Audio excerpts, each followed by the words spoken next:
So here we have the Volkswagen Golf 1.5 TSI SE nav on a 67 plate. I'm going to start off by showing you around the outside of the car, and then we'll hop in and run through some of the controls on the inside. But from the outside you can see it's a 5-door car with alloy wheels. Let's start off inside the boot and then work our way around the rest of the car from there. As we approach the back of the car, you'll see we have reversing sensors. This car's also got a reversing camera, which I'll show you when we're inside the car.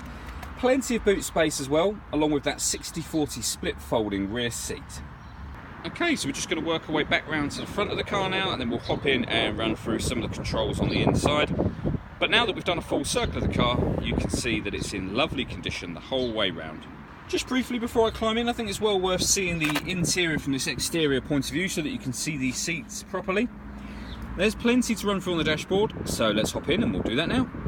Okay, so now that we're inside the car, we're going to start off with the dials. On the left-hand side, we have the rev counter, and on the right-hand side, the speedometer and fuel gauge. In the middle, you can see the total miles for this car are 6,295. Above that, currently we've got a digital readout for the speedometer being displayed. The information that's there can be changed using buttons on the steering wheel. So we're on the driver data menu at the moment, so it's all fuel consumption information, for example. But we do also have all of these other menus that you see me scrolling through now that you can access and look at various information in. If we back out to the steering wheel, the buttons I was using a moment ago are these ones just here. We've also got stereo controls and voice activation for the phone, so you can make phone calls without even taking your phone from your bag or pocket. On the left hand side we have cruise control and further stereo controls. That button in the middle of the cruise control, if you were to hit that while cruise control was activated, this car has the ability to use kind of a radar system to slow itself down and speed itself up according to the car that's in front. So really clever system. Over in the centre we have the touchscreen stereo, amongst other things. So this car's got satellite navigation firstly. There's a video showing that working on our website and on our Facebook page, which I'd highly recommend checking out. I mentioned when we were at the back of the car that we had a reversing camera. You can see that just there. So it's a full colour image with the guidelines showing you what direction the car would be headed in relation to the image that you see.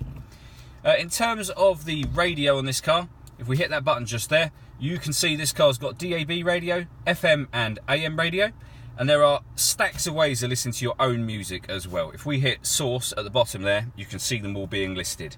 One of them you'll see is BT audio, so Bluetooth audio. Once you pair up your phone, not only can you make and receive phone calls, but you'll be able to stream your music wirelessly as well. So really good system. Below that we've got the air conditioning. So temperature is adjustable here. Fan speed on this dial. Direction of the air over here. Air conditioning is on when that light is on. If you press that button, you can obviously turn that system off. This button will recirculate the air that's currently in the car. If you hit that, it brings in fresh air from outside. That is a great way of cooling the car down quickly on a hot day like today, or obviously heating it up in the winter as well.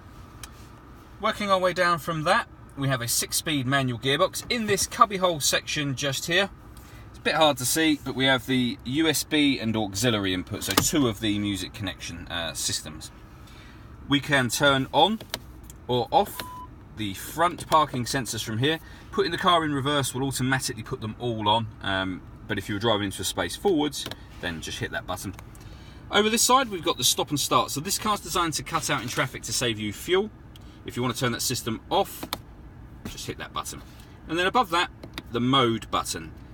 Mode will change the driver setup of the car, so we can put it in eco, normal, sport or individual. And if I put it in individual, you can see the different things you can customize yourself. So the steering, the drive, you can put in sport, eco, all of these things you can change. You can have the steering in sport if you wish. It'll give you slightly firmer steering. And then finally we have an electronic handbrake with an auto hold function. So if you were to pull up traffic lights, put your foot down firmly on the brake, the handbrake will put itself on. As soon as you go to go again, once the car hits the biting point, it will turn the handbrake off. You can turn off the auto hold function should you wish to.